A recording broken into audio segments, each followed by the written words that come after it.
Olá, sejam muito bem-vindos a mais um Inspirado Podcast. Aqui a gente desmistifica a história de pessoas extraordinárias, desconstruindo um pouquinho dos seus aprendizados, das suas histórias e das suas lições de vidas. O papo de hoje é com o Ricardo Heidorn, ele que é empreendedor serial, foi sócio fundador da High Platform, um SaaS aí com mais de 80, 90 milhões de ARR, um dos precursores do movimento de tecnologia no Brasil, né? Um empreendedor serial, e hoje a gente vai aprender muito com ele sobre máquina de vendas. Seja muito bem-vindo, Ricardo. Poxa, obrigado, caras. Obrigado pelo convite, tá? É verdade, empreendo quando comecei a empreender, nem existia o termo startup, era só uma microempresa. Eu lembro muito bem disso. Então, tem uma boa jornada aí para compartilhar com vocês. Show de bola, Ricardo. Cara, conta pra gente, especialmente no que tange a vendas, né? Essa arte, um pouco ciência, um pouco arte, de você convencer pessoas a comprar um produto ou uma solução. O que mudou aí nos Uhum. últimos anos, quando a gente compara aí na época que você começou a empreender, como se pratica vendas hoje? Cara, mudou muita coisa, tá? Eu peguei muito bem essa parte, essa transição que eu acho que talvez seja muito mais cultural do Brasil, né? Então, é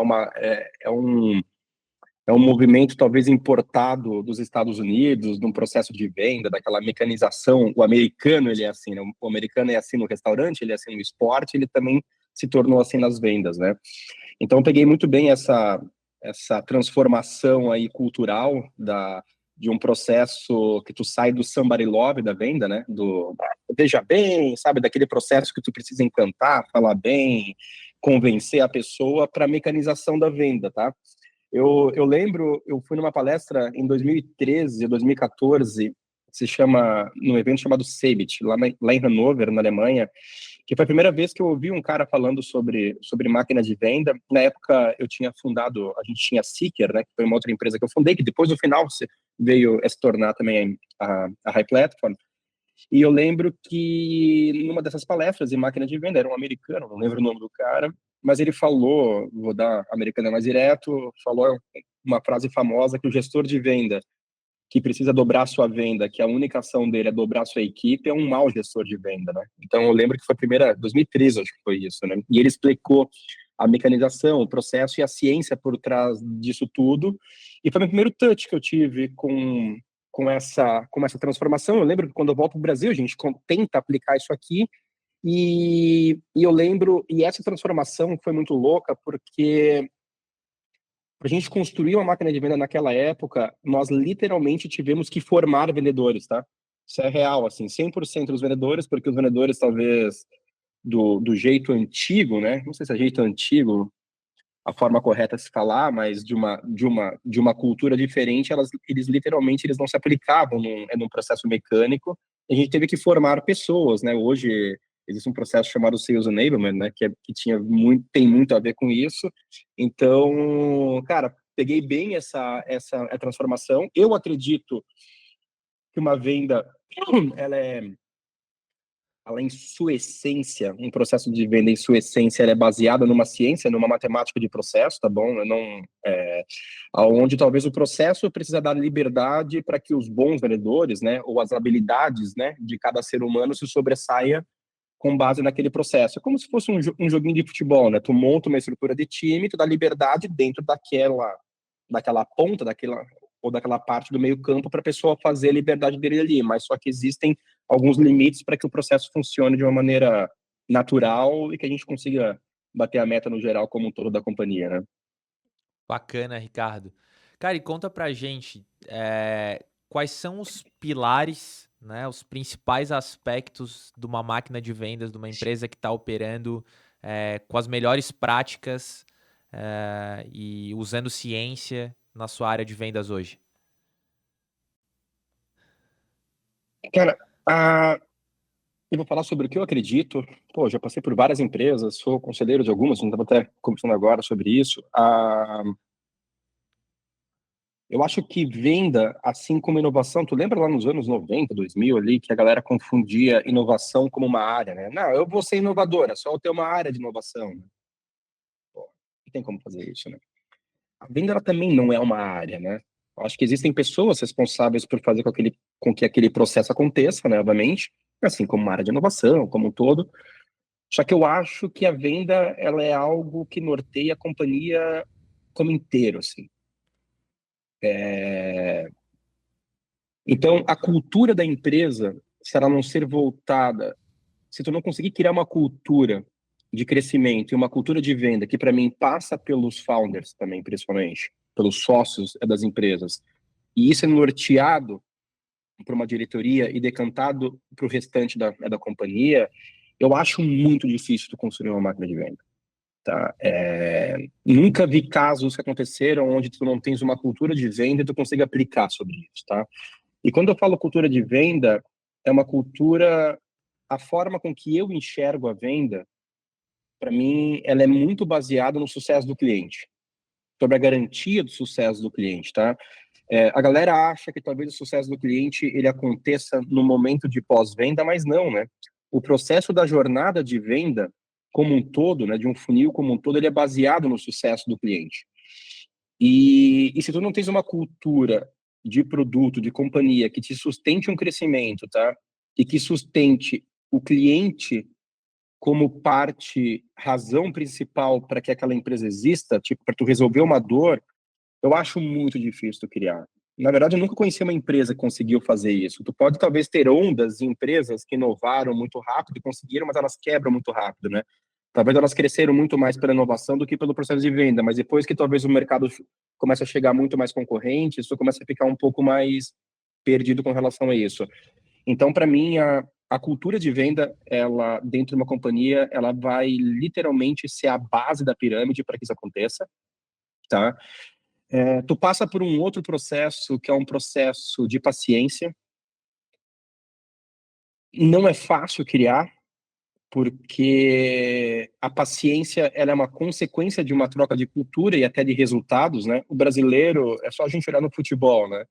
Tu tens o melhor jogador do mundo, se ele jogar mal naquele dia, ele é o pior jogador do mundo, né? Então, a paciência é uma cultura para resultado muito nula, né? Então, a gente quer que o resultado, eu quero fazer algo muito rápido hoje para que amanhã aconteça, né? Eu estava vendo uma entrevista com o CEO do Esporte Clube Bahia, que ele falava sobre a metodologia de crescimento do Grupo City, né? E ele falou, cara, a gente não está hoje, nesse momento, preocupado se nós vamos vencer o Campeonato Brasileiro esse ano ou não. A gente está criando um projeto para o futuro que a gente sabe onde quer chegar, né? E aí tu vê que é uma cultura de fora, né? E eu acho que isso implica muito também dentro dos processos de venda, porque quando tu vai montar uma máquina de venda, tu literalmente tu passa por um processo onde o erro, ele é a tua matéria-prima para o crescimento. Então, se tu não tiver paciência e liberdade para tu gerir os erros e aprender com isso, cara, dificilmente tu consegue fazer com que isso aconteça. Não, eu não vejo como tu conseguir fazer. Porque assim como o próprio nome já diz que é uma máquina de venda, né? É como se fosse um processo fabril, né? Tu não consegue montar um processo fabril de um dia para o outro, né? Tu tem que comprar as máquinas, tem que regular as máquinas, elas vão dar errado, tu regula, tu arruma, sabe? Tu passa por um processo para que o teu processo fabril ele entregue uma blusa lá no final, entendeu? E depois que ele entregou uma blusa, tu vai ter que repetir agora com 1 milhão de blusas por mês, né? Então tu tem que aprimorar para que esse processo aconteça. A mesma coisa para mim acontece no processo de venda. Então esses dois pilares para mim, a cultura de venda decantada dos sócios para baixo, dos founders, diretoria como um todo, tá bom? E a impaciência ou a paciência, para mim, talvez se tu não tiver esses dois alicerces, fica muito difícil. O resto, vou ser bem honesto, é treinar, é ler livro, é estudar e tu consegue aplicar. Agora, sem esses dois alicerces, é muito difícil dentro de uma companhia tu fazer com que isso aconteça, entendeu? Bacana, cara. A gente estava até escutando falar e a gente estava até trocando uma ideia aqui em off, né? É, parece um pouco do mindset de construção de produto até, né? De inovação, no sentido de hipótese, tentativa, aprendizado, iteração, melhoria contínua, né? E essa, Uhum. e essa máquina, ela precisa de ajustes constantes, né? Se tu não bota óleo, se tu não troca uma peça, se tu não fica antenado para evolução, eventualmente tu tá usando um processo, tais com um processo, né? Ou poderias ter um processo melhor se você substituísse essa máquina, ou se você reparasse ela, ou se você se incrementasse ela, né? Então é um pouco essa história, né? Acho que Exatamente. eu vejo muito empreendedor e até falo, às vezes, eu mesmo, assim, né? A gente pensa, pô, vai ter um momento aqui que eu vou poder, que eu vou achar uma formulinha aqui, a hora que eu achar essa fórmula, tô garantido, né? Vou começar a vender, não vou mais me estressar e as vendas vão acontecer, né? Esquece, né, Ricardo? Não, cara, isso não tem como, assim, tá? É como eu já passei por várias fases dentro de um SaaS, né? Desde o pequenininho do nascimento até uma empresa média para grande, né?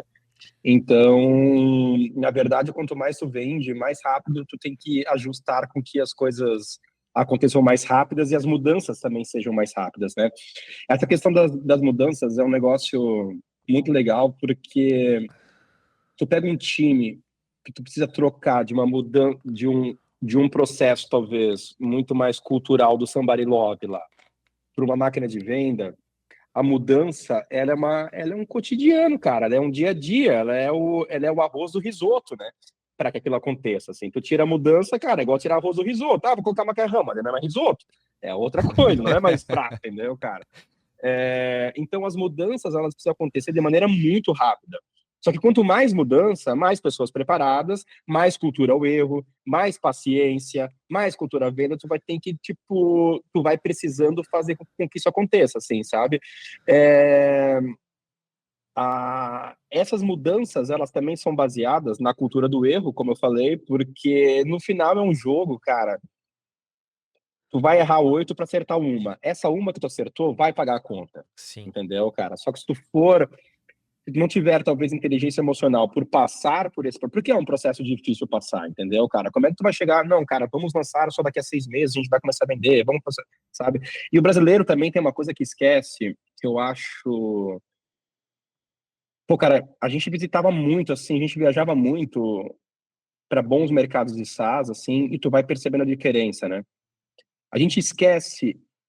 Eu vou falar por mim, assim, que o mercado SaaS, o mercado tecnologia, tudo, na verdade, cara, tu tem que vender alguma coisa, né? Tu tem que vender um produto ou um serviço, né?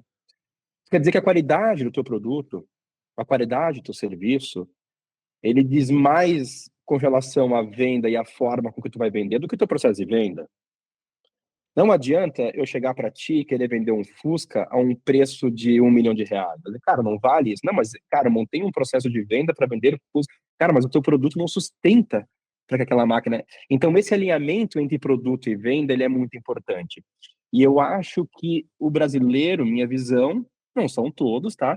Mas eles esquecem que aquilo que eu te falei, eles olham uma máquina de venda ou uma área de venda como uma área específica que ela deve atuar sozinha e fazer com que aquilo aconteça.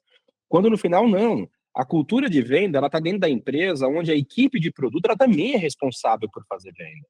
Entendeu? A empresa, um exemplo, não adianta tu ter um SaaS, uma empresa que tem um ticket de R$ 3.000, na hora que tu chega no contrato, o contrato tem 40 páginas. Cara, tu vai demorar talvez 35 dias naquela etapa, aonde o teu lead time precisava ser de 5 dias, cara, talvez 90% do tempo do teu, tipo, da etapa vai ser na fase de contrato e, cara, tu não vai conseguir bater a meta porque o lead time ele é muito alto, por mais que tu tenhas oportunidades, mas eles não decantem pro gol da vitória, entendeu? Então, essa visão macro como um todo, ela é muito importante para fazer com que a venda aconteça também, né? Volto a falar, cara, a responsabilidade da venda, ela é da empresa como um todo, né? A área de venda, a máquina de venda, ela funciona para fazer com que isso rode de uma maneira automatizada, entendeu, cara? Mas tu precisa da cultura da empresa para que isso aconteça. Cara, bem legal essa visão. Bem legal. É, E o papel dos founders é super importante nisso, né? Uhum. Mas, cara, conta pra mim um pouquinho quais são as características, como é que funciona para um leigo aqui, quais são as principais engrenagens dessa máquina, né? Aqui com a nossa analogia. Uhum. Explica para um leigo aí como é que funciona um processo de de vendas moderno? Tá bom. Eu vou falar de maneira macro. Eu acho que cada empresa tem um modelo próprio, tá? Mas existe um macro a ser conversado, né? Eu acho que Sobre tudo mais os começa. fundamentos, talvez, né? Talvez explorar um pouco mais os Isso. fundamentos.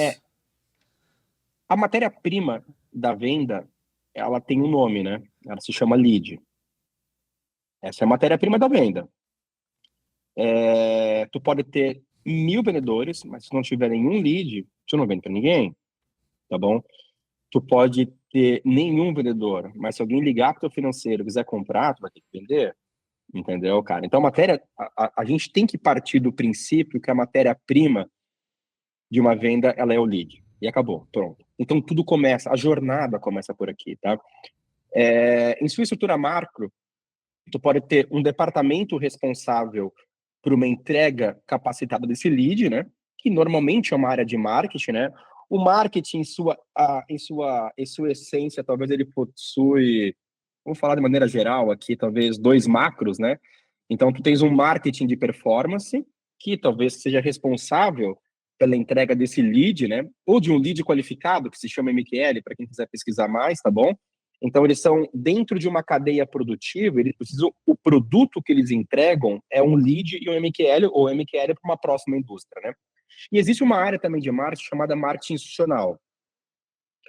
Culturalmente, são duas áreas bem distintas, né? Eu sempre brinco que é o seguinte, cara, um tá olhando para a cor do gato, o outro tá olhando para quantos ratos esse gatinho pega. O cara de performance não tá nem aí para a cor do gato, entendeu? Porque no final, se ele não entregar o MQL, ele sabe que não vai decantar no número de oportunidades necessárias para encher a meta. Mas o cara adicional, ele precisa fazer com que o gato seja bonito também, entendeu?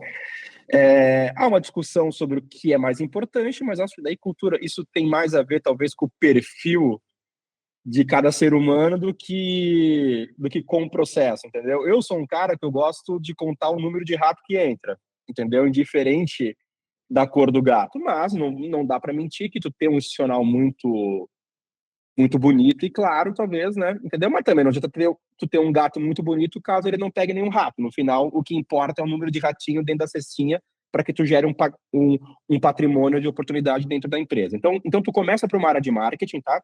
Com as suas duas características, que é um lead qualificado. Então, é muito comum tu ter, talvez, 1.000 leads por mês, só que o que é um lead qualificado? São realmente leads que fazem parte de um perfil ideal, onde ele um perfil ideal da empresa, tá bom? Então, essa primeira indústria dentro dessa jornada, ela entrega esse produtinho que é o MQL, que é o lead qualificado, tá bom?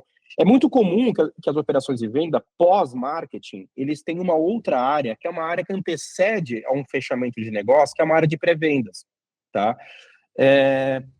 Essa equipe de pré-vendas, eles basicamente, em sua essência, eles estão ligando não, entrando em contato, né? Hoje o número de ligação está bem ruim, né? Todo mundo sabe, mas eles estão entrando em contato de maneira automatizada com todos os leads qualificados para fazer com que transformar esses leads em boas oportunidades ou reuniões, né?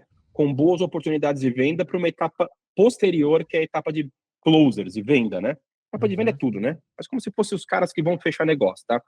Eles têm como. Aí depende muito da estrutura. Tem um que tem meta de. Que os pré-vendas têm meta de reunião realizada, de propostas enviadas. Depende muito da cultura da empresa, do processo, se é mais lento, se é mais rápido, tá bom, cara? Isso aí depende muito de cada um. Mas eles têm essa essência, que é transformar aqueles leads e deixar esses leads na cara com os vendedores, tá bom? Quando eles passam para isso, quando eles conseguem, um exemplo, agendar uma reunião, vamos supor que vai cair lá no vendedor, tá? Já é uma outra área são os famosos closers, né? Existem outros nomes, mas tudo bem.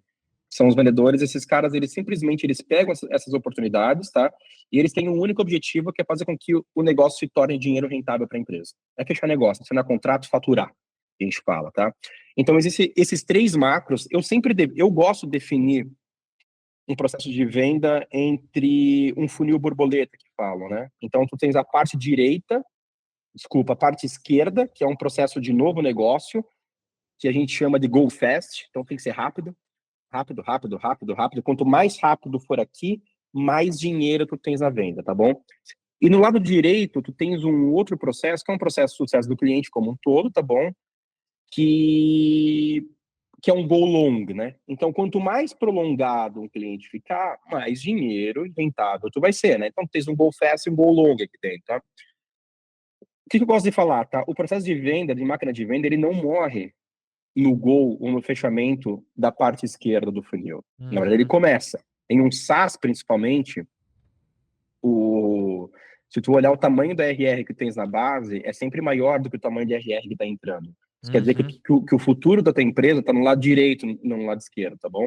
Por isso que existem métricas como NDR e outras métricas que vão medir mais ou menos o sucesso do SaaS, tá? Uhum. Quando ele entra como um goal, existem outras áreas, existem os vendedores farmers, que são talvez profissionais, uns vão chamar que são profissionais de sucesso do cliente, outros não, vão dizer que são vendedores de base, mas aí acho que vai muito mais da experiência e nomenclatura que cada um quer colocar, tá? Mas são vendedores, mas cada cliente que entra é um lead para tu vender de novo na base, tá? Uhum. Então, em sua essência, ela funciona nesses dois funis, tens um funil da esquerda, que é um funil de novo negócio, e tens um funil da direita, que é um funil de venda base, tá? Um é go fast, quanto mais rápido eu vender, mais dinheiro eu tenho. O outro é go long, quanto mais dentro da minha base ele ficar, mais dinheiro eu vou ter e maior a probabilidade de eu fazer up ou novos produtos como venda nesses clientes atuais, tá? Então, em sua essência, ele roda dessa maneira. Não vou entrar numa margem mais técnica, assim, mas tu montando uma estruturinha dessa magnitude, já está um passo à frente, eu vou te falar assim, ó, de 90% das empresas, tá? Poxa, show de bola, Ricardo, bem bacana. Eu acho que é comum também, né? Especialmente mais em estágios iniciais. Acho que tem perfis diferentes em empresas, mas você tem o canal de leads que vem por meio do marketing, que a gente chama de inbound, você tem a prospecção ativa, outbound, e tem algumas empresas que trabalham com parcerias, com canais, Canais, tudo. Uhum. Isso Aham. mesmo. E, e acho que fica uma. Eu vejo muitos empreendedores também, às vezes, em dúvida, né? Cara, é melhor ter um canal só e double down nisso aqui, postar todas as minhas fichas nisso, ou talvez fazer um pouquinho de cada um. Como é que tu encara esse equilíbrio de pratinhos aí? Vamos lá. Esse é um assunto bem legal, tá? Vou falar sobre talvez os três grandes, assim, vamos lá. Então, inbound, outbound e canal barra parceria, vou botar aqui, tá? Só pra gente não dar, tá? Existe uma... As pessoas estão tentando... O inbound, ele tá ficando muito caro, né? Foi dito para o mercado que o inbound é barato, mas desculpa o termo que eu vou usar agora, aqui tu me deixou em casa, mas é uma puta mentira, né? Entendeu, cara? O inbound, ele depende de um baita de um investimento em mídia, mas é só fazer texto. Pô, cara, tem que colocar gente pra cacete, gente qualificada para fazer texto. Cara, é uma estrutura cara, ela é muito cara. E tu depende muito de um fomento de uma mídia paga para fazer com que aquilo aconteça. Entendeu, cara? Não, mas aqui a gente não usa mídia. Cara, é difícil. Mas tu vai ter uma estrutura de pessoas tão inchada para fazer com que o conteúdo se prevaleça. Cara, tu só trocou o dinheiro de mídia para uma pessoa, tipo, para uma área de pessoas que estão lá gerando texto para que isso aconteça, tá bom? E eu acho muito difícil também sem mídia. É uma coisa poucas empresas conseguiram. Quer dizer, desconheço. Mas podem ter que existem empresas, tá bom? Então, o inbound, ele começou a ficar caro. O custo de uma venda de inbound, ele começou a ficar caro. Ou, desculpa, o custo de uma reunião através de inbound começou a ficar caro. Por que ele começou a ficar caro? Porque a digitalização no Brasil começou a acontecer. Quando a digitalização acontece, tu vê mais empresas pagando por mais palavras em Google ou na Meta, etc, etc, etc. Quando esses caras começam a entrar ali, como é um processo de leilão, tudo fica caro. Então, o teu custo de lead fica caro, o teu custo de MQL ele fica caro, tá bom? Mais Então, concorrência pela atenção também, né? É um espaço exatamente, cara. único e muita gente querendo estar Uhum. lá, né? Muita gente querendo estar lá e a galera também não cai mais tão rápido assim num clique, né? Tipo Sim, assim, quando tu digita no Google lá, tu não quer mais olhar aquilo lá também, entendeu? sim. Então, então tem um passivo, o inbound é muito bom, não estou falando que o inbound não é bom, tá? Pelo amor de Deus, todo mundo vive de inbound, eu vivo de inbound, é uma estratégia muito boa. Eu só falando assim que há uma movimentação no mercado com relação a isso, pois ele está ficando caro. No momento que ele está ficando caro, tu vai para outras oportunidades, que seria o outbound. O que é o outbound para a galera que está ouvindo aí? Perdão, Claro. deixa eu só te. E eu vejo assim, só fazer um comentário sobre isso. Eu vejo assim, as pessoas estão. O conteúdo pelo conteúdo deixou de engajar, né? Aquele textinho blasé que fica Chato. do blog, do site, que a pessoa entra lá. Cara, tem que ser uma coisa autêntica, com personalidade, que se destaque, às vezes feito até por um executivo que tem mais relevância, mais protagonismo na empresa. Essa geração automática, sem esforço de conteúdo massificado, cara, eu não vejo isso dando certo também. Não sei o que que tu pensa. Olha, eu vou te falar o que eu penso, tá? Não é o que é. Eu acho que a parte de conteúdo, ela ganhou uma concorrência muito forte, que se chama ChatGPT. Uhum. Então, ao invés de eu procurar no teu blog o que eu preciso fazer, etc., eu vou no ChatGPT, pergunto, converso com ele, cara, e ele tá me falando certinho o que eu preciso fazer num passo a passo, entendeu?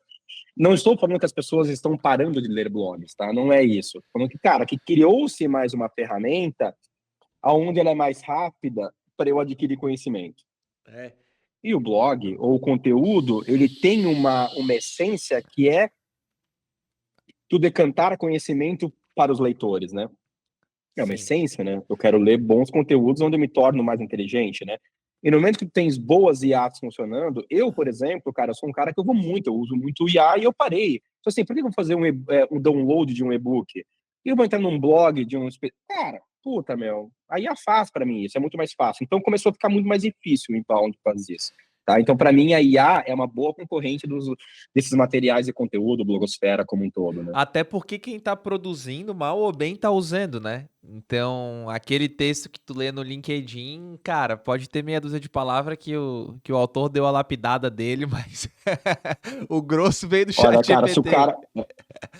se o cara não fez Ctrl-C, Ctrl-V, mas pelo menos ele fez um texto base, colocou lá, arrumou e É, colocou aqui de novo, entendeu, isso, cara? Porque, isso, e de uma maneira correta ele fez isso, né? Se tem isso. tecnologia para fazer isso, ele deve fazer isso, né? Sim. Entendeu? Então essa digitalização, esse processo, por exemplo, começou a dificultar o inbound muito grande, tá? E a galera, eu percebo uma migração muito forte para a galera voltando para o outbound, que é o segundo pilar, né? O que é o outbound, né? Ao invés de eu esperar com que as pessoas venham me clicar para entrar no meu site, para criar um trial, ou entrar em contato, ou qualquer outra forma de eu receber o contato para entrar em contato com essa pessoa e marcar uma agenda, o que eu faço? Eu vou atrás daquela pessoa, sem ela nunca ter me visto na vida. Então, eu procuro quais são as empresas que são público-alvo aqui, ideal da companhia. Eu procuro elas lá, sei lá, pode ser no LinkedIn, pode ser em qualquer outros ambientes, tá bom? Eu tento pegar o telefone delas, eu mando e-mails, eu mando WhatsApp, eu mando. Cara, aí são uma série de ferramentas de comunicação. Eu tento um contato e eu vou fazendo com que esse contato se transforme em agenda, tá bom? Os dois são bons. O inbound, talvez ele é mais caro, mas ele é mais rápido. Mas normalmente tu traz muito lixo, né? Tu não controla quem vai criar um trial, quem vai fazer um download de um e-book, ou quem vai ler o teu blog. Tu não controla. No outbound, quando eu miro falar contigo, se tu me responder, é porque tu já é um público-alvo da minha empresa.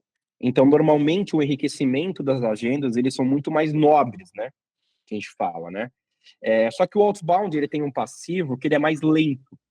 Porque eu literalmente estou tentando criar uma conexão com pessoas que não fazem ideia do que eu sou, de quem eu fui e de quem eu vou ser, entendeu? E do meu impacto para ela numa companhia. Mas eu estou vendo muitas empresas migrando e voltando para o outbound, tá? O outbound também tem um outro ponto, um passivo, os dois são bons, tá? Não tô falando só de passivos aqui, só para a gente entender também alguns caminhos contras, tá? Até porque é mais fácil receber coisas positivas. Todo mundo sabe do inbound e outbound, tá bom? Mas ele tem um passivo que normalmente também, como as pessoas também estão agoniadas demais por receber aquelas mensagens de LinkedIn, telefonema, cara, ninguém mais atende isso, né?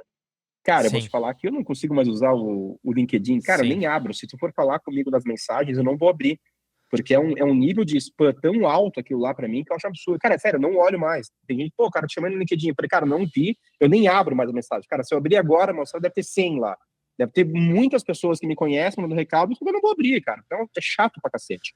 Então, o outbound, ele também passa por esse processo de dificuldade, que é de tu conseguir a atenção dessa pessoa. Depois que tu consegue, é muito bom, porque realmente é uma agenda muito mais nobre, né? Com uma probabilidade maior de venda, tá? Tirando esses dois aspectos que a gente falou, que é o inbound e o outbound, tu vai para um terceiro, que pode ser parcerias barra Deixa eu canais, te tá? fazer duas perguntas de outbound antes de tu Claro, avançar, até manda. para não perder o fio da meada.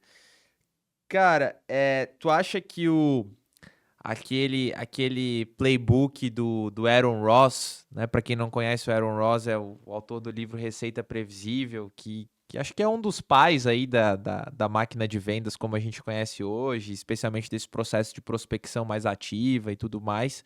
Tu acha que aquele playbook, né?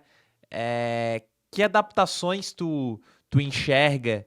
Então, assim, uma vez que também é um cenário onde o lead está mais concorrido, onde as pessoas estão sendo mais bombardeadas de informação, o que tu acha que é o Cold Call 3.0 aqui, né? Do ponto de vista de melhores práticas de prospecção ativa? Uhum. Eu acho que, pô, cara, sou fãzaço do Aaron. Já fui em várias palestras dele, até no Vale do Silício, no Saster. Pô, o cara modificou uma era como um todo, né? É legal isso, o que ele construiu, tá? Eu não anulo nada que ele falou, tá? Eu só acho que nós estamos numa nova era e que algumas coisinhas elas foram mudando, assim, sabe? A gente vê uma taxa de número de telefone caindo muito forte. Cara, tu tem que ligar. Raramente tu vai atender hoje um número. Os próprios telefones, eles já bloqueiam os números que não são contatos, tá bom? Tu nem atende mais quando não é Cara, é um contato, saco, tá? velho, receber É um ligação. saco, É um velho. saco. Tu Uhum. delete É um na hora. saco. Ninguém mais ouve Na isso. hora. Cara, eu sou um cara que eu bloqueio, tá? Quando tem um número me ligando direto, eu bloqueio o número. Ah, mas pode ser a irmã da tua mãe. Cara, então fudeu. Desculpa o termo. Mas, cara, então é ela que me chama no WhatsApp, entendeu? É mais ou menos assim. Eu acho que estão criando novos canais. Eu acho que a estrutura do que ele criou para mim isso faz muito sentido. Eu tenho uma tese que aí é a tese que eu acredito e é uma tese que está acontecendo hoje no Vale do Silício, que eu estou acompanhando bastante. Eu tenho uma tese que a inteligência artificial ela vai dominar a geração de oportunidades numa área de pré-venda, tá? Eu te falei de um projeto que eu estou também, tá? Isso já está acontecendo, tem várias empresas no Vale do Silício, várias não, mas tem 2 ou 3 que estão se apresentando que são muito legais, mas a área de pré-venda, ela é um processo extremamente manual, cara. Eu não sou daqueles caras radicais que acham que a IA vão roubar os assentos de todos os funcionários dentro de uma companhia. Eu não acredito nisso, mas eu acho que a IA ela tem um papel muito importante que ela vai literalmente fazer com que processos operacionais elas aconteçam de uma maneira automatizada, entendeu? E isso não sei o que eu estou falando, é só a gente olhar o que tem hoje, né? Não, isso aí não é o que eu acho, né? Quando tu olha, tu percebe isso, né? E quando tu olha numa área de venda, eu não acho que uma IA ela vai tirar o ser humano ainda, né? A gente não sabe a tecnologia também que vem daqui a 2 anos, tá? Mas nesse momento, ninguém tem essa perspectiva. Eu acho que o ser humano ele gosta do touch, principalmente numa venda, esse call, esse papo, porque eu não acho que um dia vai ter uma IA que vai conversar contigo. Eu acho que um dia vai ter, mas não vai ser agora, né? Entendeu? Mas é gostoso ter esse papo, né? A gente se tocar, né? Se perceber como ser humano, a venda precisa disso, tá? Mas a área de pré-venda, ela literalmente era uma área onde eu vou te falar o que acontece, por exemplo, só num processo de prospecção para a galera que está de fora assistindo. Eu preciso procurar empresas de maneira manual. Quando eu acho essas empresas, eu preciso. E aí eu compro listas. Essas listas elas não são boas, todo mundo sabe, e não tem como ser. Então, eu vou lá de maneira manual, eu entro no LinkedIn ou em outras redes sociais para buscar informações daquela pessoa, para descobrir quem é a pessoa-chave. Aí eu tento procurar o telefone dela. E aí eu consegui lá 20 por dia. Agora tem que fazer um e-mail específico para cada empresa. Depois tem que responder. Cara, esse é um negócio que tem um processo muito lento, porque o outbound, o que deixa o processo de outbound lento é isso, tá? Então, eu acho que a inteligência artificial, nesse processo, ela vai entrar e vai ser uma avalanche como vem sendo ali tem algumas teses rodando muito legal de Vale do Silício. Eu vi um cientista no Vale falando, cara, depois eu te passo esse link, é muito legal, onde ele posta justamente isso, tá bom? Se não me engano, na área de pré-venda, ele fala que vai ser cortado 50%, que a IA, é uma pesquisa que fizeram, tá bom? Onde a IA ela vai impactar, tá? Então, eu acho que sim, cara, que a inteligência artificial, ela vai dominar esse processo da área de pré-venda, e de marketing também, cara, eu tava no Inbound no ano passado, acho que foi no ano passado, há um ano atrás, porque aconteceu o Inbound na semana passada, tá? O 24, eu tava no 23. Eu vi tecnologias lá que o cara de mídia não precisa mais fazer nada, entendeu? A inteligência artificial literalmente fazia tudo sozinho. Mas eu acho que, principalmente na área de venda ali, onde tem muitas pessoas de processos burocráticos e manuais, eu acho que vai dar uma transformação muito forte no mercado no próximo ano, assim. Para mim vai ser um negócio impactante. Mesmo para boa, boa. Mesmo para tickets mais elevados, para empresas e produtos que vendem tickets médios mais altos, que acessam, vamos colocar, que vendem para C-level, que vendem para tomadores de decisão que estão mais alto na cadeia? Ou tu acha que esse é um bicho Eu diferente? acho, eu acho que se o primeiro contato for através de canais, ele vai cair para uma IA, tá? Se o segundo contato for uma visita, ele vai cair para um humano, tá? Eu acho muito difícil o primeiro contato hoje. Eu acho que uma inteligência artificial consegue fazer esse trabalho muito bem feito, e eu estou te falando isso aí com muita propriedade no que eu estou falando, assim, tá? Eu acho que um ser humano não consegue ser melhor do que uma inteligência artificial nesse processo, e eu sei do que eu estou falando, assim. Eu acho muito difícil. Eu não estou falando que uma inteligência artificial é melhor que um ser humano, não é isso que eu estou falando, tá bom? Mas eu estou falando que os seres humanos irão usar a inteligência artificial para fazer com que a gente dê escala sobre isso. Porque se a gente colocar um por um, é óbvio que o ser humano vai fazer melhor do que uma IA, tá?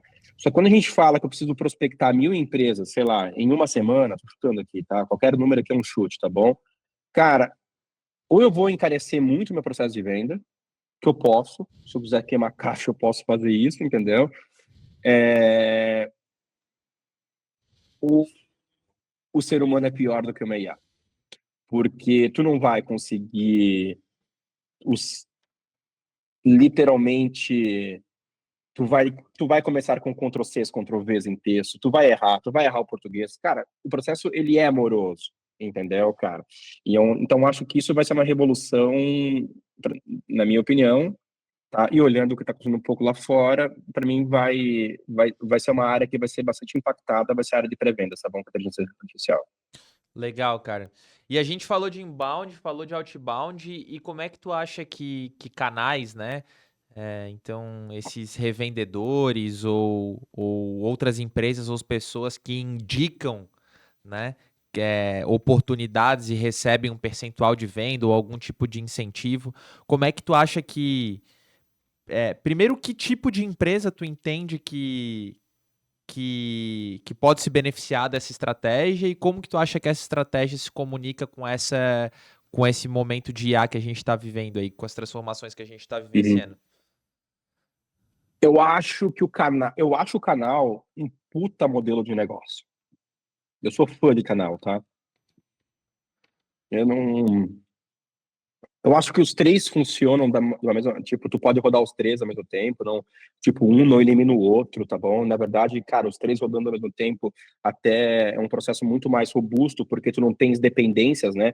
Tu tens um que falhou, tens o outro, sabe? Tu começa a ter mais ou menos essa visão. Mas acho que o canal, para dar certo, o que eu percebi, assim, com base em erro, muito erro, na verdade. Eu acho que o canal precisa ter um benefício muito grande financeiro contigo, tá? Não, se o teu ticket é de 2.000 e tu passa 10% da comissão para um canal, cara, R$ 200, esse cara, isso não chama atenção desse cara, tá?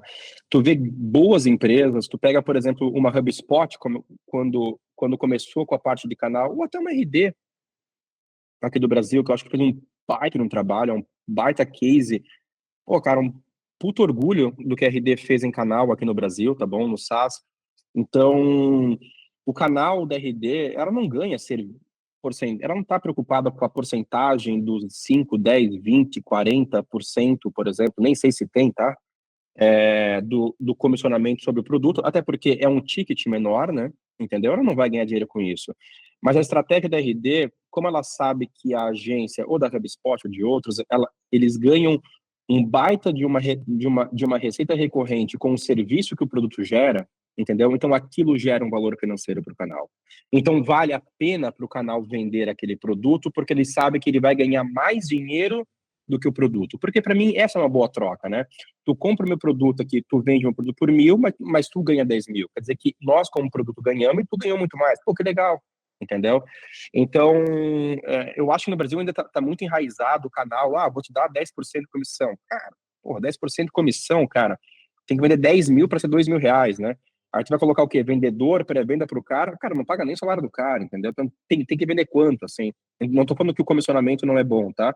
Falando que a lógica que é utilizada com relação ao comissionamento tem que ser tá errada hoje no Brasil, tá? Não no Brasil no geral, mas é comum as pessoas pensarem isso.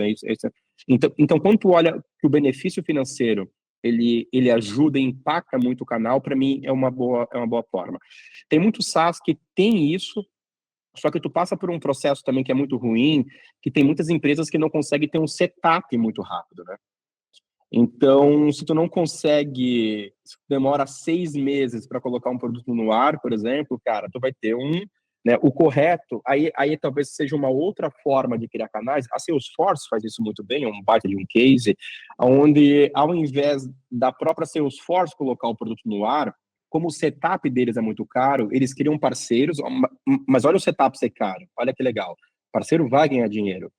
E o próprio parceiro consegue colocar o produto no ar, o parceiro ganha um baita dinheiro, a Salesforce lá cria um mecanismo de API onde o parceiro consegue criar tudo de maneira muito rápida para ter agilidade na entrega, porque a Salesforce entendeu que quanto mais rápido ele entregar, mais lucrativo o canal fica e mais feliz o cliente também. E no final todo mundo ganha dinheiro com relação a isso, assim, sabe? Então, essa modelagem, sem esses dois alicerces, na minha opinião, do que eu fui vivendo no mundo de tecnologia, elas são alicerces bem importantes, tá? Então, não adianta tu terceirizar o setup do teu produto, se o teu produto ele não dá condições também, pô, cara, no final, por mais que o cara receba 50.000 por setup, mas ele tem que colocar 40 pessoas para entregar para um cliente, porque o produto não é um next to next, né? Ou não tem ferramentas de API para que ele consiga colocar muito rápido. Na verdade, tu só tirou o custo da tua área, da tua empresa e colocou para lá, né? Entendeu, cara? Tu tá só jogando no colo de outro, né? Tu não tá criando agilidade, né? E tu não tens nenhum benefício pro parceiro. Então esse é o modelo, e o outro modelo, que é um modelo muito mais parecido com o HubSpot, onde tu cria um serviço paralelo, uma receita recorrente, aonde o cara próprio se beneficia, né? Então, o canal, para mim, no momento que ele gera valor financeiro muito alto para o cliente, sabe aquela historinha antiga de supermercado, que a gente vai no supermercado, aí tem a prateleira, né? Aí quando tu olha na altura média de 1,70 estão os produtos melhores, daí ele olha para cima e lá embaixo estão os piores, né? Isso também existe em um canal, né? Então, cara, se o teu produto não for ofertado e não gerar um valor financeiro muito bom para o canal, ele tá lá embaixo, né? Uhum, Entendeu? A pergunta é, o que a gente faz para que ele fique aqui em cima, né? Na nossa uhum. margem de 1,70, entendeu? Eu acho que a maneira como eu interpretei o que tu falou, assim, talvez menos aquela coisa com viés de revenue share e ticket médio baixo, de uma coisa que vai gerar, que movimenta pouco, e talvez até uma relação mais parecida como enxergar um pouco como cliente, né? Onde aquele cara consegue usar a tua solução para monetizar mais, né? Exatamente. Para ele colocar a margem dele, para ele ter a liberdade de usar aquele teu produto, ele vai te pagar por aquilo, mas daí ele bota a camada de serviço, ele envelopa de um outro jeito, ele vai vender outra coisa, vai ter cross-sell. Legal? Bem Porque é o interessante. seguinte, a visão é do canal, né? Cara, a minha visão que eu enxergo, tá, meu? Eu não sou dono da verdade, tá? Mas quando a gente olha para o mercado, a gente percebe muito bem isso, assim. Cara, o canal não é para eu ganhar dinheiro. O canal é para eu ganhar dinheiro junto com o meu canal e tomara que o canal ganhe mais dinheiro ainda comigo, entendeu, cara? Porque Sim, quanto mais dinheiro ele ganhar comigo, melhor é meu canal, entendeu, cara? sim, Mais empresas eu vou ter. Então, a RD teve essa visão. É por isso que eu acho que é um negócio muito legal o que a RD fez no Brasil, assim. Pô, ó, olha ali quantas agências, por exemplo, hoje se beneficiam de serviços gerados pelo produto da RD. Pô, do caramba o que eles fizeram, assim, é nobre, é bonito, entendeu, cara? Para mim é um puta case, assim, sabe? A HubSpot fez isso. Salesforce usou para setup, entendeu? Então os caras vendem também, mas eles ganham no setup. E assim vai indo, assim, sabe? Então, os serviços também, né? O Salesforce também tem. A gente pensa muito mais em canal como, preciso ganhar dinheiro, mas esquece também de uma frente de, pô, preciso fazer com que o meu canal também ganhe dinheiro, sim, entendeu, cara? Tem que ser benéfico para esse cara, né? sim, sim. Cara, bem interessante. Acho que a gente cobriu aqui, deu uma pincelada. Daria pra gente ficar trocando horas de ideia, né, sobre inbound, outbound, canais, sobre como esses leads entram. Então, acho que conectando aquela pergunta que eu te fiz, né, da estrutura de máquina de vendas e a gente aprofundou aqui um pouco mais em como os leads entram, né? É... Mas e para fechar a venda, né? Então, pô, beleza, o cara trouxe uma oportunidade, é uma oportunidade que tá dentro ali do ICP, né? Aquele cliente ideal, ele levantou a mão, ele tá interessado.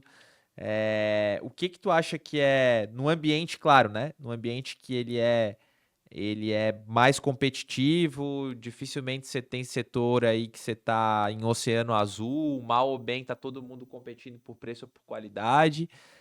O que que você acha que são boas práticas desse sales 3.0, vamos chamar assim, para closer, para fechar deal, para fechar a venda? Ó, eu vou falar assim, ó, cara, o que acontece muito, tá bom? É como se fosse um encontro, assim, meu, o Ricardo vai se encontrar com alguém, né? A gente, Ricardo faz isso, a gente vê um monte de coisa, fala sobre isso, mas às vezes a gente se esquece assim, Ricardo, se vestiu bem, que roupa tu vai? Sabe o básico? Sabe o básico? Penteou o cabelo, meu? Penteou o cabelo? Penteou, beleza, tá bom? E pra mim é o básico, que talvez não é mais falado, a galera gosta de criar coisas que são boas, tá? Pelo amor de Deus, tá? São muito boas, mas às vezes eu penso, cara, mas se entregar isso aqui, cara, tá? Para mim é 90% de chance. Todo cliente que chega, ele busca por um sucesso, que é o sucesso do cliente. Eu volto a falar, o sucesso do cliente, ele não acontece no pós-venda, tá bom? Ele nasce na venda, né? E na minha opinião, cara, o vendedor que se dá bem é o vendedor que explora muito o que é sucesso para o cliente, e ele, de uma maneira muito mágica, ele consegue comprovar a tese, tá bom? Que a garantia de sucesso dele vai ser feita dentro da empresa, tá bom?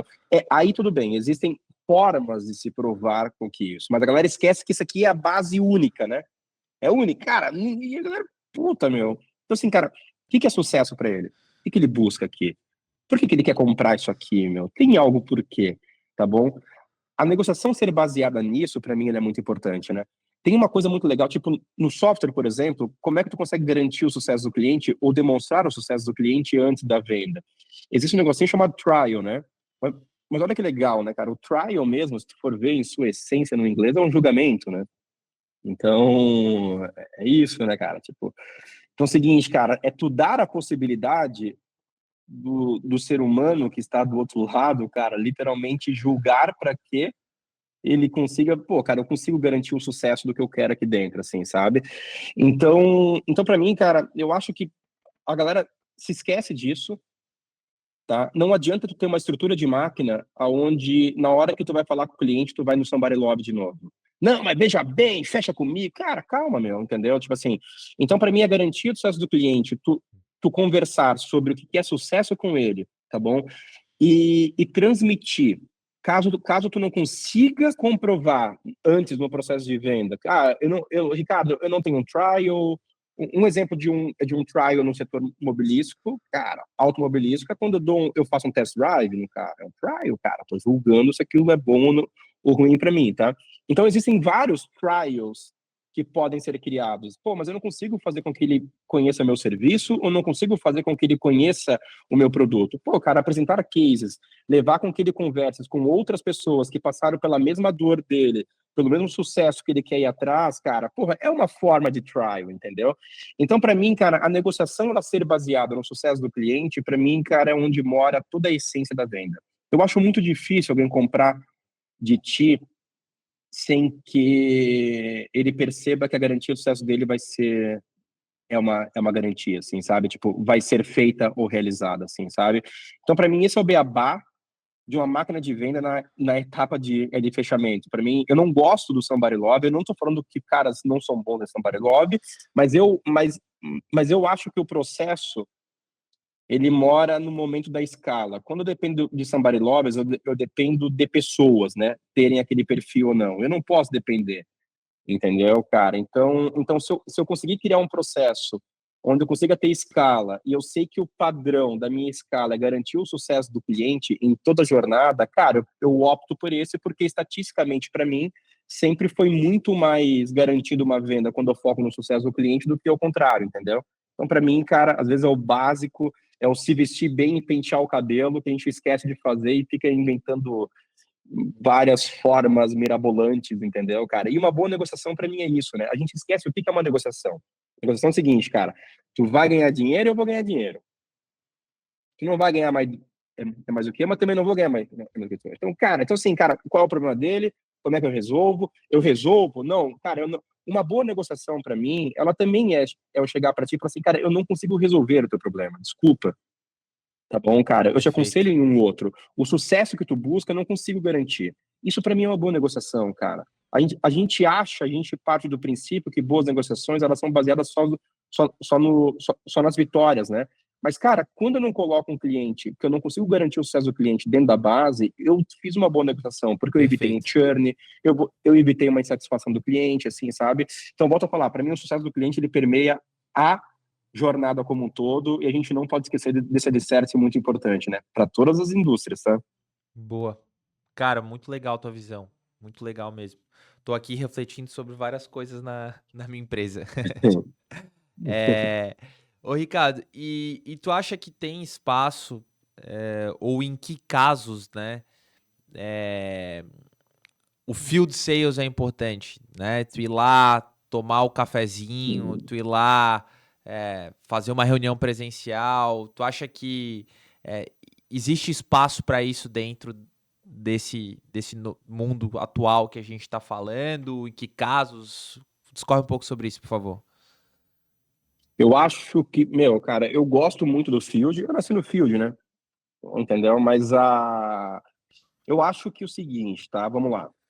Eu sou fã do field e ele serve ainda e ele nunca vai morrer, porque, volta a falar, o contato ser humano é muito importante, tá bom? Agora sim, ó, o field para mim, tu tem que levar em consideração sempre o teu custo de venda, né? Se tu tens um ticket talvez de 700, R$ 1.000 ou 1.500, cara, tu não consegue ter uma escala com isso. Uhum, E sai caro, né? Isso quer dizer, uhum, quanto mais tempo passar, mais cara. Lembra do Go Fast? É que uhum. eu falei para ti, entendeu? Então, o field, para mim, ele precisa ser uma estratégia utilizada para Go Fast. Se eu for lá, vai ser mais rápido? Sim, tá bom? Em ticket de 1.500, vai ser mais rápido? Não vai ser. Pô, ticket de 20 talvez vai ser mais rápido, entendeu? Por quê? Porque o ticket de 20, cara, pô, vamos imaginar um ticket vamos lá, cara, 30 mil por mês, tá? Pô, cara, é quase um apartamento, cara.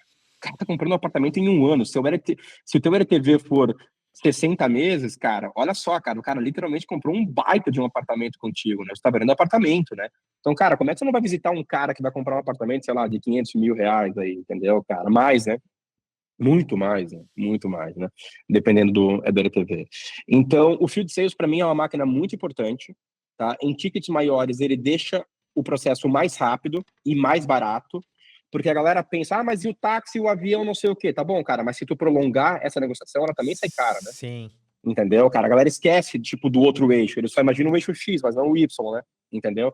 Então, para mim, o field, ele te traz credibilidade, um processo com tickets maiores, tá? Entendeu? Ele barateia a tua operação, ele não deixa mais caro, ele deixa mais caro quando ele é atuado em tickets menores, tá bom?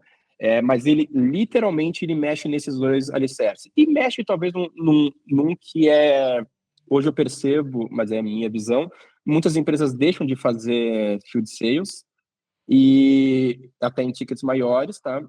E quando tu vai visitar um cliente, tu tá uns 4 passos na frente. Eu vou te falar um segredo, cara, de uma empresa que tu sabe, que eu tava lá ajudando, que a gente fechou essa semana um negócio de 24K, porque a menina pegou um voo agora na segunda-feira e fechou um negócio, cara. Por causa de um voo, a concorrência não foi, 24K de MRR mais setup num LTV muito gordo, assim, que tu sabe também que é o LTV. Então, assim, cara, tu vê, encurtou a venda. Era um processo que estava longo, cara, uma visita encurtou. Quer dizer que pegar avião, hotel, com 2 pessoas, tudo isso foi mais barato do que deixar o processo no manual em um inside sales, por exemplo, entendeu? Olha só, cara. Cara, muito legal. Boa, boa. Acho que não deu para ter uma visão bem bacana de como essas coisas se comunicam assim. E acho que tua percepção ela é bem pragmática, né?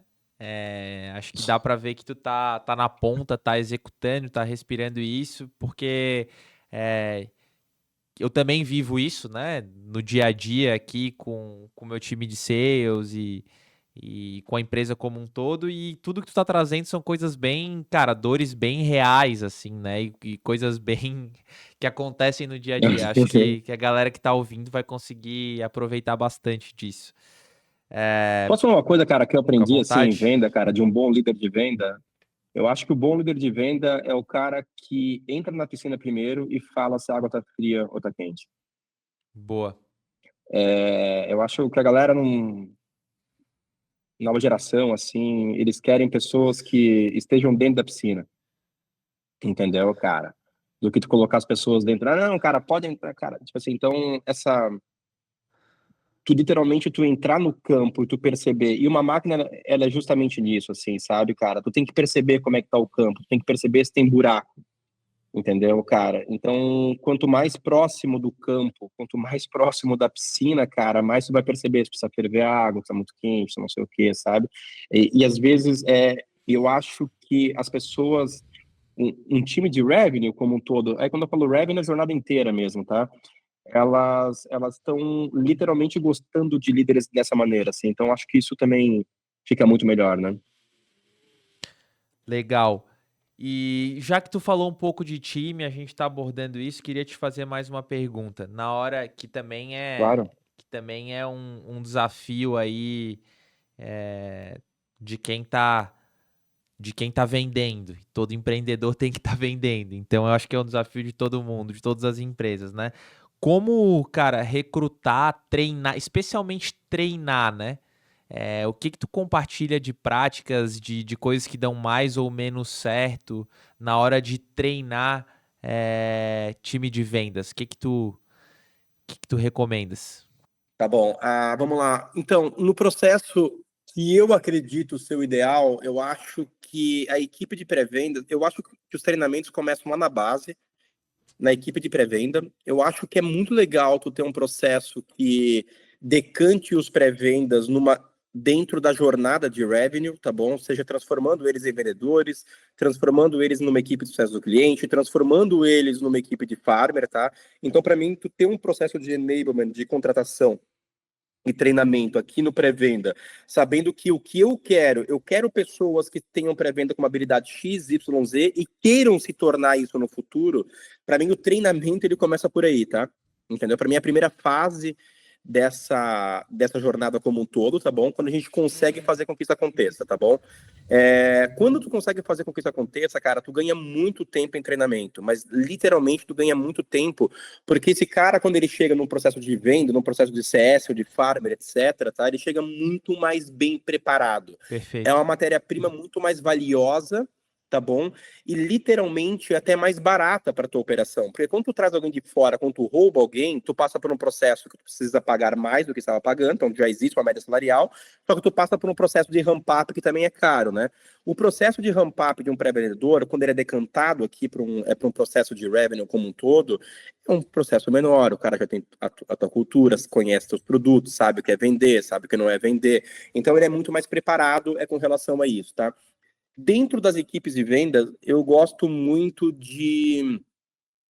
Eu queria um mecanismo que eu gosto que todo negócio que a gente perde, dentro do CRM, eu gosto de colocar duas características, né? Que são os motivos da perda. Então, eu coloco o motivo interno e externo. O externo, concorrência, não sei o quê, é aquele padrão que todo mundo tem. E eu gosto de colocar um processo que é o interno, né? O que é o interno? É o que ele deveria ter feito de melhor, ou que habilidade faltou a ele para que essa venda acontecesse, tá? A gente pega essas habilidades, então a gente pega do CRM quais foram as habilidades que faltaram, às vezes, convencimento na hora do produto específico, um exemplo, tá bom? E eu gosto de criar roleplays com relação a isso, tá? De acordo com as fases que foram feitas as perdas, tá? Perdi sei lá, na primeira reunião, cara, ele não seguiu. Então, cara, aqui, o que a gente deveria ter feito nessa etapa? Ou numa etapa de proposta enviada e assim por diante, assim. Então, nos vendedores eu gosto de fazer muito isso, tá? E no time de CS, o que eu acredito muito e é uma tese que eu tenho é que para mim é o seguinte: o CS bom é um CS capaz de roubar a vaga ou de trabalhar dentro da empresa que ele está atendendo.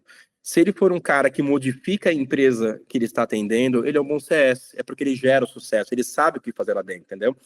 Então o treinamento sobre o sucesso, sobre o que é o sucesso, sobre quais são os parâmetros, sobre como o produto, como algumas estratégias podem impactar sobre aquilo, para mim é muito importante, tá? Não é um processo educacional de suporte a cliente, assim, sendo bem honesto, tá? Mas isso é o que eu acredito.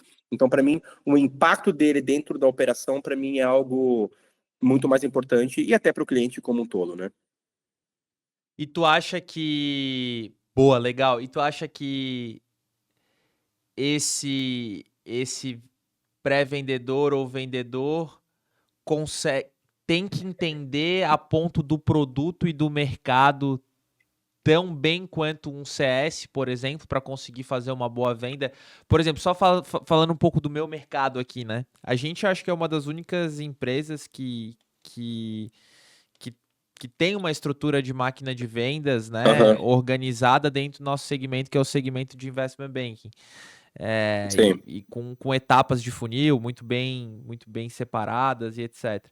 Mas tu entende que esse vendedor precisa conhecer, por exemplo, no nosso caso, de operações, de, de como a nossa empresa, no caso, resolve a dor daquele cliente, ele tem que ter muito conhecimento de causa, né?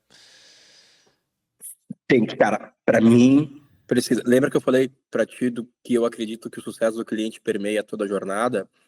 Então, se uma venda é baseada no sucesso do cliente, então se o cara que está na ponta, ele não entender o sucesso como um todo daquele cliente, ele não vai entender as dores e ele não vai conseguir solucionar, ele não vai conseguir entender como o produto dele soluciona aquela dor, Perfeito. E não vai entendeu? conseguir vender por consequência.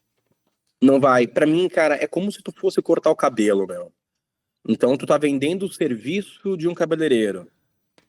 Ao invés de tu falar do impacto da pessoa, como ela pode sair bonita de lá depois de um corte, etc., tu tá falando da tesoura. Não, mas lá a tesoura, cara, que eu tenho, que eu uso, ela é muito boa. Tu tem que ver a tesoura como é que é.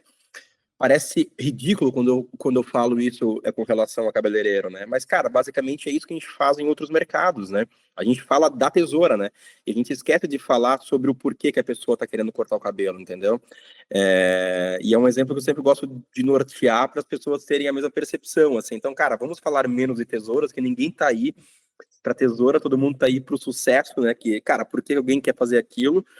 E eu acho que tu ter o domínio, né, sobre como tu resolve, tá? É um domínio. É óbvio que talvez um time de sucesso do cliente ele precisa ser muito mais especialista no produto de maneira técnica do que o vendedor, né? Porque ele está impactando, ele precisa impactar através do clique ali dentro do uso do produto, né? Só que o vendedor também precisa ter essa habilidade, mas talvez a habilidade de criar uma estratégia e um projeto naquele momento e fazer com que a pessoa confie nele, né?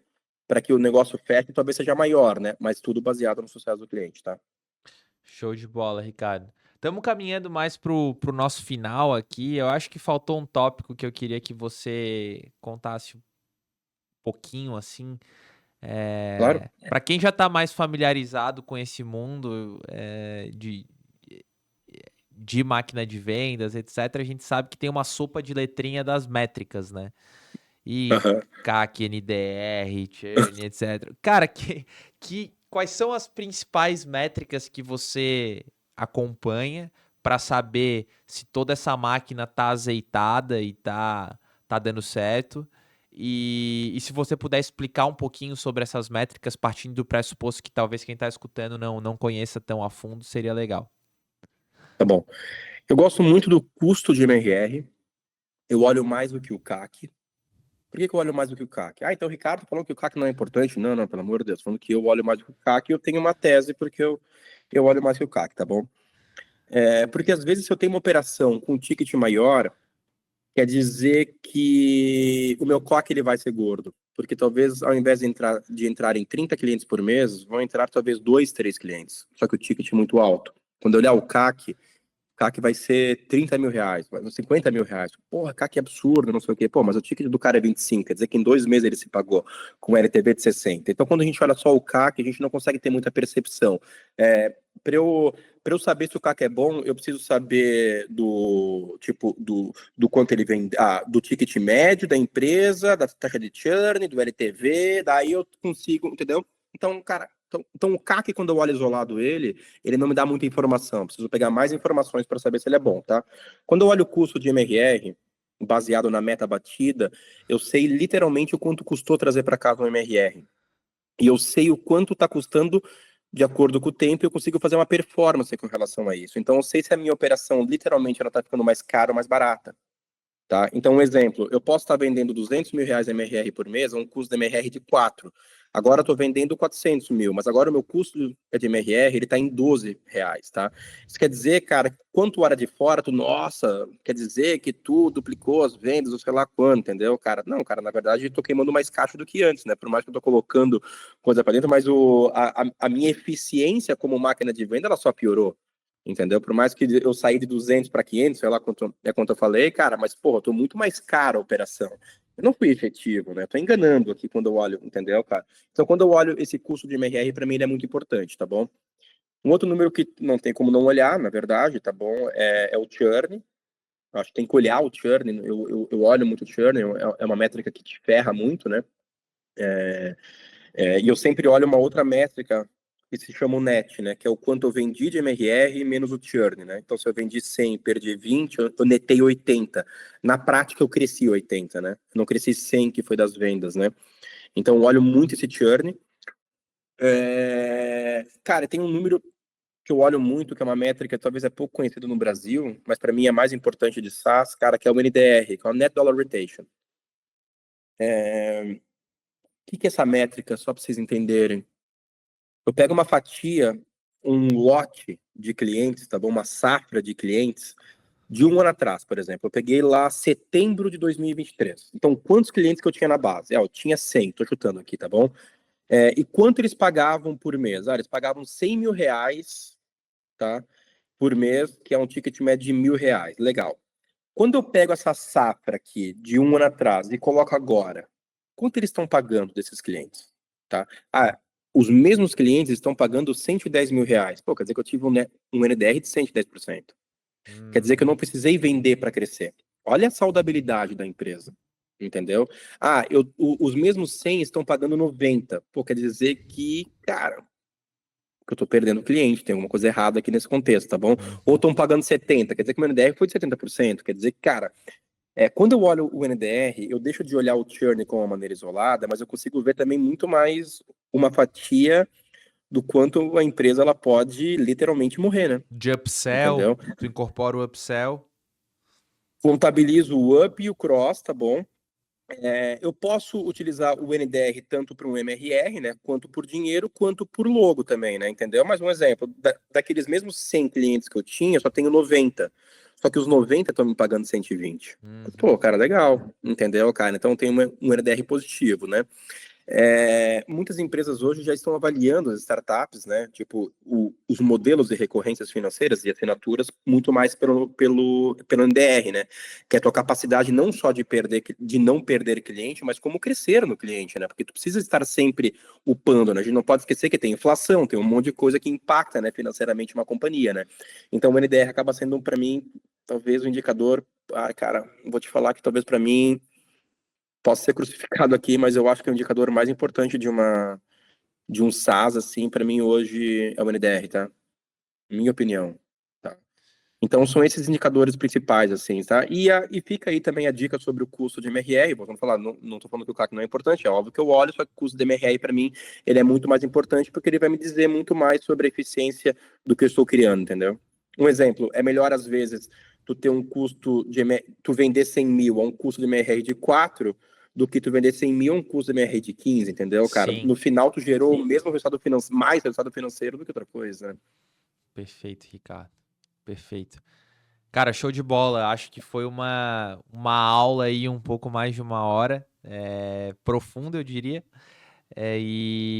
Cara, queria que tu deixasse uma mensagem final. Estamos chegando no finalzinho aqui para os empreendedores, para os times, para a turma que trabalha em sales, direto ou indiretamente. Qual que é a tua mensagem aí?